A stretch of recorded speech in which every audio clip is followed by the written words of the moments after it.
Welcome to the deep dive. So, you sent us your materials on probability distributions, and our aim today is really to pull out the key ideas. Yep, make sense of what they are, why they're important in your work. Exactly. We want to keep it sharp, clear, and, really practical for you. Absolutely.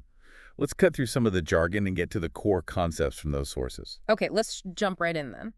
When we talk about a probability distribution, what fundamentally makes a function valid? It can't just be any old equation, right? No, exactly. There are two uh, really crucial rules. First, the probability for any possible outcome has to be 0 or positive. Right. No negative choices. You can't have a negative chance, no. Yeah. And second, if you sum up the probabilities of all the possible outcomes, they have to add up perfectly to 1. To 1. So 100% certainty that something in the set of possibilities will happen. Precisely. Non-negative probabilities summing to 1. Those are the keys. Got it. Okay. Now, pretty much straight away, we hit this idea of discrete versus continuous distributions. How do we get a handle on that distinction? Well, think about whether you can count the outcomes. Discrete is for things you can count distinct, separate values. Like number of defective items, or maybe heads in coin flips. Exactly. Countable outcomes. Continuous distributions are for measurements, things that can take on any value within a given range. Like height, weight, temperature. Yes, where between any two values, there's always another possible value. Infinitely many possibilities in a range. Countable versus a range. Okay, that helps. And that leads to PMF versus PDF. Probability mass function and probability density function. What's the core difference there? Right. So the PMF, the probability mass function, that's for discrete distributions. It gives you the actual probability of one specific outcome occurring. Okay, like the chance of rolling exactly a 4 on a die. Perfect example. Hmm. The PDF, probability density function, is for continuous distributions. Now, this is a bit different. It doesn't give the probability of a single exact point, because that's technically 0. 0. Why 0? Because there are infinitely many points. Instead, the PDF describes the likelihood of the value falling within a certain interval.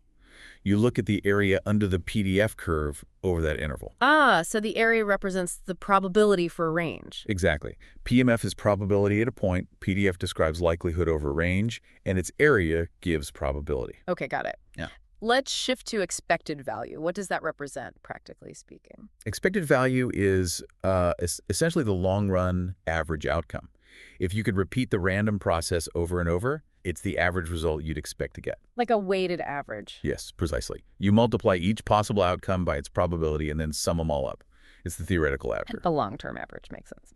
And then cumulative distribution functions, CDFs. How do they fit in? CDFs build on the PMF for PDS. A CDF tells you the probability that the random variable will take on a value less than or equal to a specific value. So it's cumulative. It adds up probabilities. Exactly. It accumulates the probability as you move up through the possible values. Yeah. Probability of X or anything smaller. Right. And you mentioned the area under the PDF for continuous distributions again. Why is that area concept so central? Because, as we said, for continuous variables, the probability at any single point is 0. Meaningful probability only exists over an interval, a range of values. The PDF curve shows how that probability is distributed, and integrating it, finding the area under it between 2 points, gives you the probability of the variable landing in that specific range. The total area under the entire curve is always 1. Okay. Probability is area for continuous cases. Clear. What about the support of a distribution? What's that? The support is simply the set of all possible values the random variable can actually take on, where the probability is greater than 0. So where the action happens, basically. Yeah, you could say that. It defines the domain where probability exists. Outside the support, the probability is strictly 0.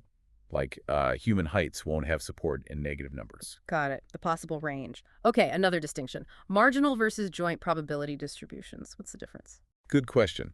Imagine you have 2, or maybe more, random variables. A marginal distribution looks at the probability of just one of those variables, ignoring the others. Kind of on its own. Yes, a joint distribution looks at the probability of a specific combination of outcomes for multiple variables occurring together. So marginal is like the probability of A, and joint is the probability of A and B happening at the same time. Exactly. Individual versus combined probability. Okay.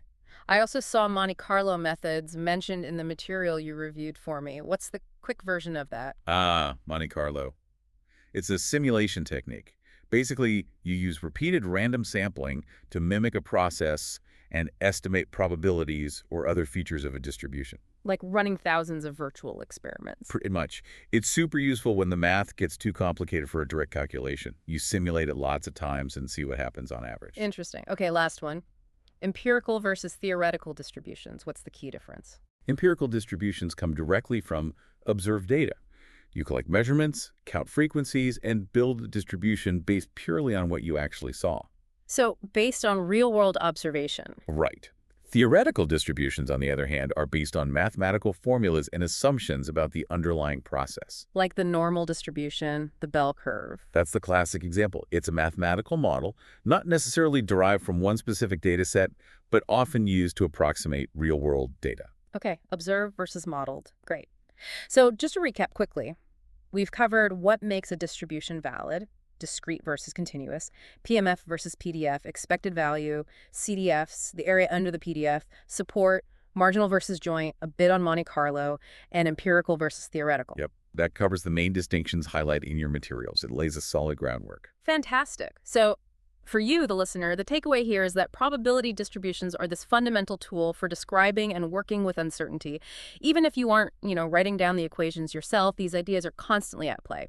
Absolutely, and data you see in processes you manage. Right. Understanding these basics gives you a really powerful lens for making sense of information and ultimately making better decisions. It helps you see the patterns behind apparent randomness. So maybe something to mull over is, where might these hidden distributions be shaping events or data in your everyday world without you even noticing?